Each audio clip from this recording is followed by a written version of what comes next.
everyone.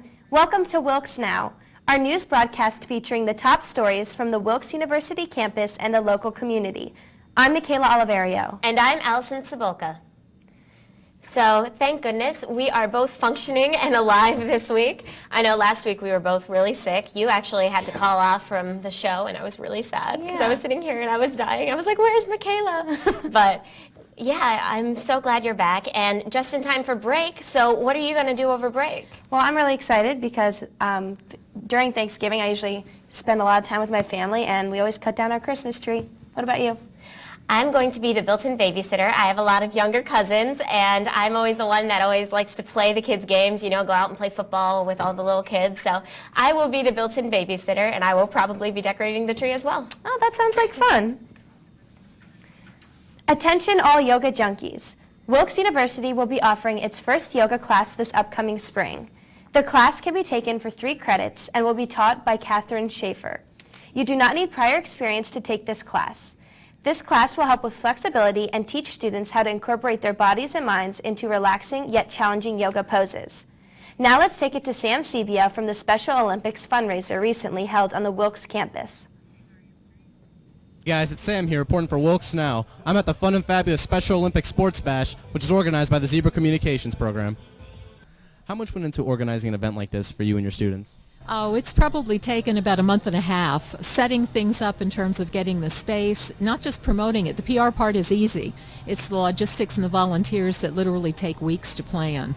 So I would say a month and a half to get us to this point. How do you feel like with your students organizing an event like this? How do you feel like this will impact their future? Oh, it'll impact it a lot. For one thing, personally, they feel very gratified. They've gotten to meet the actual Special Olympians who competed. Some were in on Friday. They've made friendships already in the event. But they're going to be able to say, I organized this event that drew in dozens of special athletes. We're not sure how much. We know at least they've raised $1,300 so far, and we hope that there will be more of that. And the community's been so supportive, so they can go back and say, I organized an event, I know how to promote it, I wrote feature stories, we did radio public service announcements, they did media relations really, really well, and that's not typical for undergraduates. What is your position on Zebra Communications? I'm currently one of the co-chairs, one of 4. What is this event that we're at right now? So right now we're putting on an event for the Special Olympics, the Luzerne County chapter. We have a Special Olympians and a lot of sports teams volunteering. So all of the proceeds will go right back, and we have an anonymous donor matching all of the fundraising we matched today. How much effort went into making this sports bash? So a lot of it was reaching out to the outside community and getting outside participants. We didn't want this just to be a Wilkes event. So we went on, a lot of the local media helped us out with that. So it was a lot of event planning, making sure that we had food, activities, enough people involved that it was going to be a successful event, and enough of the outside community that we could raise the funds we needed and not just volunteers. As a part of Zebra, what did you do to help promote this event? Well, on Friday morning at 4 a.m., WNEP came in to cover the event, and I woke up at 4 a.m. to come out and be interviewed for it to help people, find out what's going on Sunday and what's going on today. And I also helped out bring the boys lacrosse team to come on out and help support the athletes and come out and have a good time. Sweet, thank you.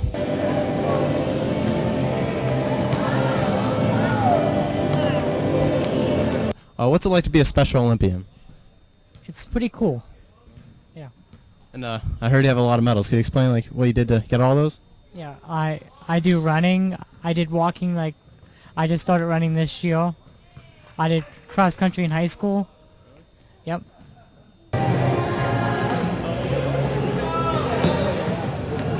As you can see, the Special Olympians are having a good time here. They continue to play basketball and kickball. Well, this is Sam Sebia from Wilkes Now. Back to you guys at the station. Thanks, Sam. What a great fundraiser for a great cause. Attention to all students, the campus shuttle service will not be running over break. Shuttle services pick back up when classes are back in session. Be sure to find alternative transportation if needed. We will be right back after this short break. Don't go anywhere.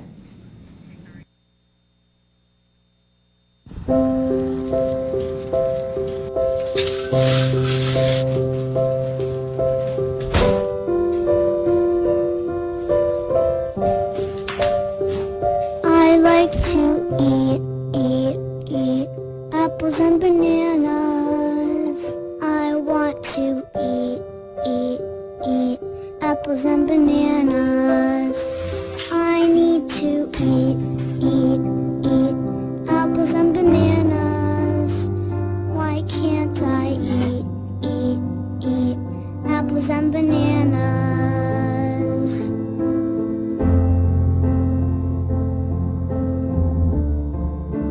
1 in 5 children struggles with hunger in America.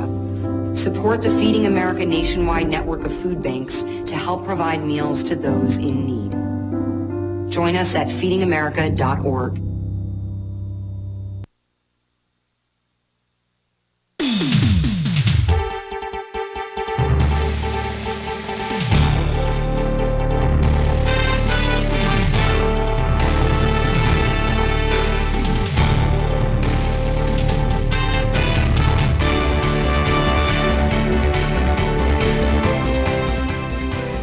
Welcome back. Thanksgiving means Christmas and New Year's are right around the corner. You know what else will be coming up faster than you think? Valentine's Day, which means it's time to prepare for Wilkes University's annual reading of Vagina Monologues. If you are interested in participating in this entertaining night, contact Dr. Mia Briseno at mia.briseno@wilkes.edu. Anyone is welcome to participate. Now, let's take it over to Sports Now. Hello and welcome to Sports Now. I'm Luke Madrowski. And I'm Tom Bordy. Men's and women's basketball have kicked it into high gear. Both teams took on Penn State Wilkes-Barre in their respective season openers. Let's take a look at the highlights. Men's basketball season opener against Penn State Wilkes-Barre. They would take the court at the Martz Center. Sophomore Marcus Robinson led this attack for the Colonels with a game high of 18 points. Here's one of Marcus's buckets right now.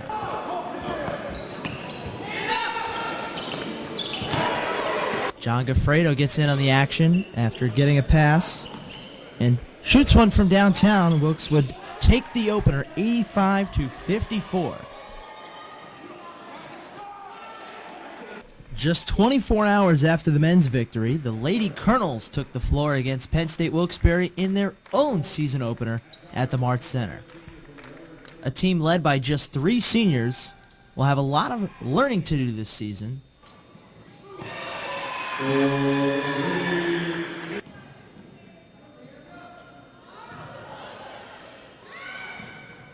Here's one example of that learning process with a steal from Missy Ortner.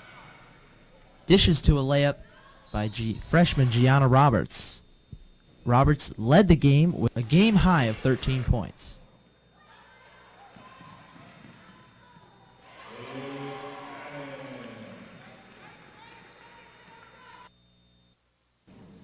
The Lady Colonels were victorious in their season opener in a 77-58 decision.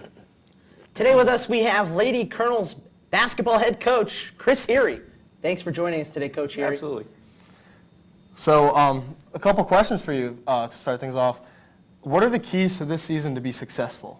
Well, we have a big roster this year, and we're going to be looking to play a lot of players. You can see from the highlights that we run 5 in and 5 out every couple minutes, so we keep fresh legs out there. So for us to stay healthy and for us to continue to be able to run, we think that for us to be successful, we want to score 70 points or more per game. So we got to get a lot of people in there and keep the ball going down. Let's talk about the rule change implemented last year. NCAA decided to switch to 4 quarters instead of 2 halves. How do you think this really impacted your coaching strategy? Well, it impacted a lot, but the only thing that I wasn't very happy about is that they basically took one of our timeouts away and then interjected one in the middle, and sometimes that isn't really where you need that break in action. So I liked it better, but it's not a huge rule change, so we just kind of roll with it. Talk about the expectations you have for your players off the court, because obviously you have high expectations for them on the court. Tell us a little about what you expect in the classroom, in the Wilkes community. Well, our team has had a good run of having 3.4, 3.5 or higher as a team GPA for the last 5 semesters in a row. So we're obviously hoping to keep that going up. We also will be participating in some Special Olympics activities with some of the groups, and we're also going to be doing a fundraiser for Shriners Hospital. So we have a couple things that are planned in there, plus also during the break, when we come back and everyone else is still at home, we have some things planned that we're going to be doing some community service during that time as well. So we're excited about that. That's wonderful. Now, is there any players that we should really be focusing on this year? Any star players that you see to? Well, I'll start with the 3 seniors. We have 4 seniors on the team. One of the seniors is taking a redshirt year for academics, so she'll be back next year. So the 3 that are remaining are all going to be instrumental in our success this year. 3 very smart players, very talented players, and they're gonna give us the backbone. But we have a lot of talented underclassmen as well. We have 7 freshmen coming in this year, plus our sophomore and junior class is very strong as well. So we're excited that that's going to happen. Early on, we've seen some scoring from some of the local players that we recruited, such as Gianna Roberts, Asden Hooper. They've put some good numbers up, as well as Alyssa. But then we also have some other recruits that have come in that have already started to chip in as well. So we're very excited about all that. Talk about how you get the new recruits to blend in with some of your veterans. Obviously, we have Miss Yorner, some of that senior class. How do you try and get them to grasp and buy into your system? Well, I think a lot of it has to do with the stuff that they do off the court. Since they became students here in August, they've already been kind of taken in the fold by the upperclassmen, and they do a lot of stuff off the court, plus as well as a lot of the early preseason stuff that the seniors run that we're not allowed to run. That has just really kind of given them a background of what we do, what we're about, and to be very honest with you, it's one of the nicest group of people you'll be around. So it's not too hard to find your way in when you have such a nice group around you. Well, that's wonderful. Penn State, Wilkes-Barre was defeated by the Colonels. We'll see Wilkes University Lady Colonels taking on the floor tonight against Alvernia University. Thanks for joining us today, Coach. We appreciate you coming in. It's always fun to talk to some of the people in the athletic department and just watch this department grow. I mean, now we're up to 23 varsity sports. It's just really exciting to see where this athletic program is going. Anytime. Well, that's all the time we have for today with Sports Now. I'm Tom Bordy. And I'm Luke Mandrowski. Back to the anchor desk for more. Thanks, guys. Are you health conscious or trying to lose some pounds to get prepared for those holiday feasts? Well, then we have some good news. You can now see the calorie count of the foods on campus. Menu and calorie information can be found easily online or on your phone. Menus for the Henry Student Center dining can be found at the dining website at Wilkes.Campus Dish or on the Campus Dish app. The app can be downloaded for Apple and Android devices. For more information, please visit the Eat Well section of the Campus Dish website. Don't go anywhere. We will be right back after this short break. I'm one unlucky guy. The chance of being involved in a robbery is 1 in 757. The chances of being struck by lightning 1 in 750,000. Please fasten your seatbelts for unexpected changes. The chances of being a victim in an airline crash 1 in 29 million. Hey, could I get some peanuts? The chances of being involved in a car crash are far greater than lightning strikes and plane crashes. And if you are texting while driving, your risk of crash increases 23 times. Now, I may be an unlucky guy, but I don't have to be part of that statistic, and neither do you. Drive responsibly.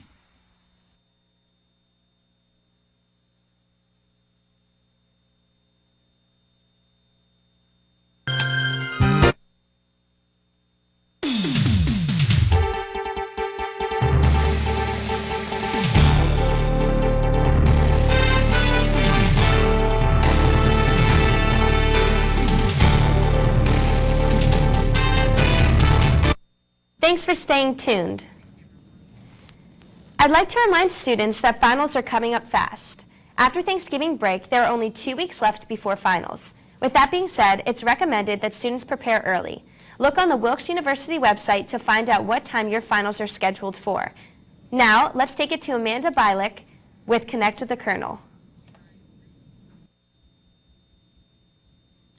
Hi everyone, I'm Amanda Bialik. Welcome to Connect with the Colonel, our segment where we catch up with alumni and see what they are doing now. Today, I'm here with Kevin Barno. How are you, Kevin? I'm doing great, thank you. Happy to be here. Thank you so much for being here today. So to begin, when did you graduate and with what degree from Wilkes? I graduated in 1994 and my degree is psychology, but I was on the pre-physical therapy behavioral medicine track. Okay. And how did your experience here at Wilkes help you find your first position after graduation? Well, my experience here at Wilkes really helped propel me into graduate school. I went to physical therapy school after I was at Wilkes at Temple University, and the background I got here in the educational background really helped me secure a position in the graduate program, which was a huge help for me. And then I actually came back to the area and did get my first position here because I liked the area so much from being at Wilkes. And where do you currently work? I own Pinnacle Rehabilitation Associates, a physical therapy private practice office in Kingston, Pennsylvania. We also have offices in Pittston and Taylor. Oh, and can you describe what a typical workday is like for you? A typical workday for me, I treat a full patient schedule. We see various conditions, orthopedic, neurologic, and I also, being the practice owner, have other business side of the practice things that I have to do daily, managing finances and that sort of thing as well. What do you find most enjoyable about your job? The thing that I find most enjoyable is being able to help people. Like when somebody comes into my office and they can only walk 10 feet because they have back and leg pain, and then that person leaves 6 to 8 weeks later and they can go play with their grandkids and things like that. That's the thing that means the most to me. Definitely.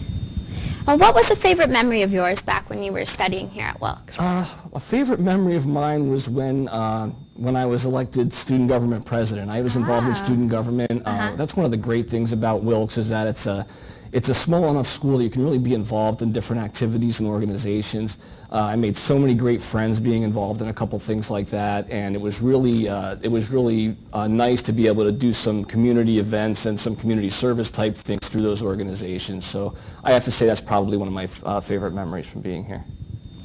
And do you have any advice for students? Advice I would give students, especially if you're planning on going to graduate school, is to make sure you get involved in some clubs and organizations and get involved in some community service activities. I really think now, with a lot of people applying to graduate school, when people look at the different resumes and their test scores and things like that, but if you're comparing two people side by side on paper, the person who has some activities, especially community service type stuff, might stand out more to a graduate school than somebody who maybe didn't do as many things. If you could do it all over again, would you choose Wilkes University? I absolutely would. Wilkes is part of who I am. It's kind of made me I'm not going to change my personality or the type of person I am, and part of that was being here, studying here, the relationships I had here, and the education I had here. So I wouldn't change a thing. Well, that's great to hear. Thank you so much for being here today. Thanks for having me. I appreciate it. Back to you in the studio. Thanks, Amanda. With the upcoming holiday season, there are a lot of cool activities you can partake in that are not available at other times of the year. Be sure to keep your eye on your newsfeed to check out cool activities like light shows and old-fashioned train rides, perfect for a weekend away from the books. Now let's take it to the JM&M movie segment. Hello everybody, welcome to Reviews with JM&M. I'm JM. And I'm just M. And today we are reviewing Doctor Strange. So, Doctor Strange is a very unique character in the Marvel Cinematic Universe, I feel. For starters, he's played by one of my favorite actors, Benedict Cumberbatch. I love Benedict Cumberbatch as well from his work in Sherlock. I absolutely love Sherlock, and he does The Imitation Game and a whole bunch of other featured movies. And he's just a really great all-around actor. He's a talented actor, Very one of the best of talented this generation, in my opinion. But I feel like we should start and just get right into the plot. Let's do that. So Benedict Cumberbatch plays Dr. Stephen Strange, who in the beginning of the movie starts out as a really confident, stuck-up neurosurgeon. And let me add on to that for a minute. He doesn't necessarily care about saving lives. He cares more about how he's going to appear to others. He cares about the prestige, the renown, all that stuff in the beginning. As true as that is, he also did become a surgeon to help people. Yes, but I think he lost his way, though, yes, at least in my opinion, because at the end he just wanted all the awards and the accolades. And his love interest in the movie was like another award ceremony when he tried to take her to one. So he definitely got distracted from his original purpose. Yeah, but then he gets in an accident which destroyed the nerve endings in his hands. Both of them. It was both of his hands, so he couldn't do surgery anymore.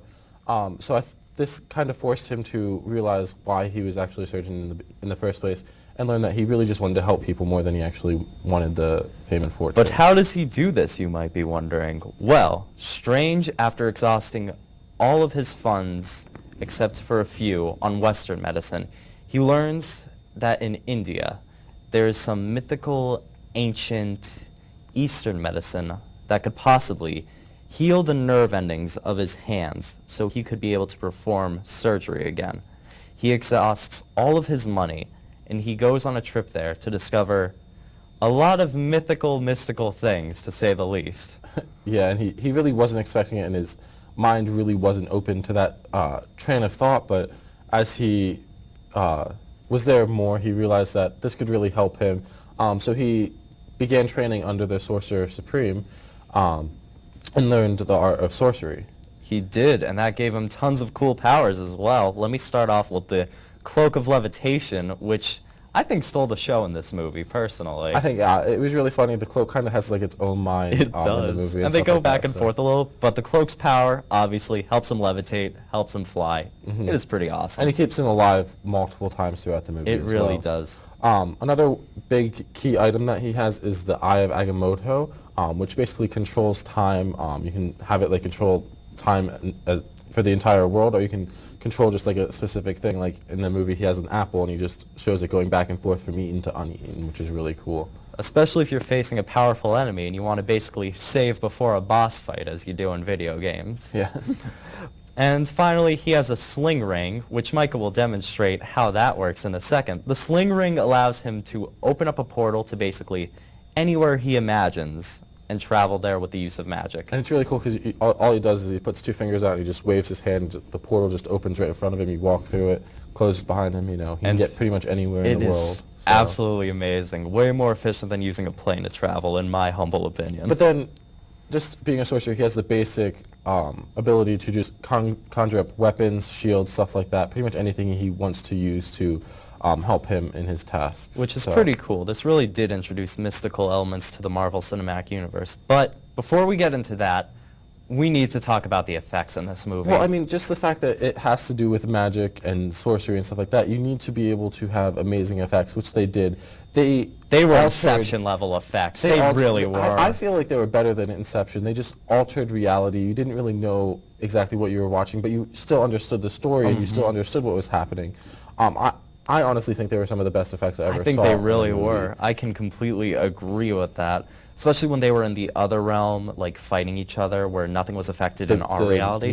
Yes, the mirror reality was great. I loved that. And then they just had like buildings completely turning to their sides. They had, it was just a complete Part visual of it, delight. like, it almost looks like they like turned the buildings into kind of like gears that would like grind them up. And if that they, was like the first scene of the movie. I loved that.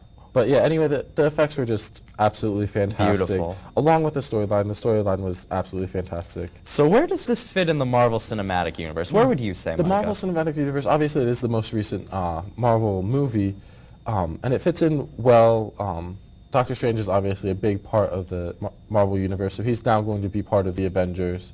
And he will be very, very useful for fighting the big baddie that's coming up in the next Avengers movie. Let me just say that. Yeah, so he's going to be a very big part of pretty much every Avengers or big Marvel movie in the future. Yes, and this does open the door for the magical realm, like I said previously. Before, most of the heroes, you had tech heroes, you had heroes from super serums, you had heroes from like radioactive spider bites. Shout out to Spider-Man Homecoming, by the way. But now you have straight up magic entering the world of Marvel, and I think that is awesome. That also opens the door for some pretty cool villains, which is great. It really does. So what are your final thoughts on this movie? Overall, I absolutely love this movie. Actually, I've already seen it twice in the theaters. So if I were to rate it, I'd probably give it 5 out of the 6 Infinity Stones. And I would say, if you are a Marvel fan, this is a must-see. So go out and watch Doctor Strange It really now. is a must-see. It's absolutely fantastic. And this has been Reviews with JM and M. I'm JM. And I'm just M. See you next week. Thanks, guys. That's all the time we have for today. Just a reminder, you can watch us live every Tuesday on Service Electric Channel 97 at 12 noon. And in case you missed it, our broadcast re-airs every weeknight at 7:30 p.m. And now you can also check us out live on YouTube by searching Wilkes Now. From all of us here at Wilkes Now, thank you very much for watching, and we look forward to seeing you next time. Have a great week.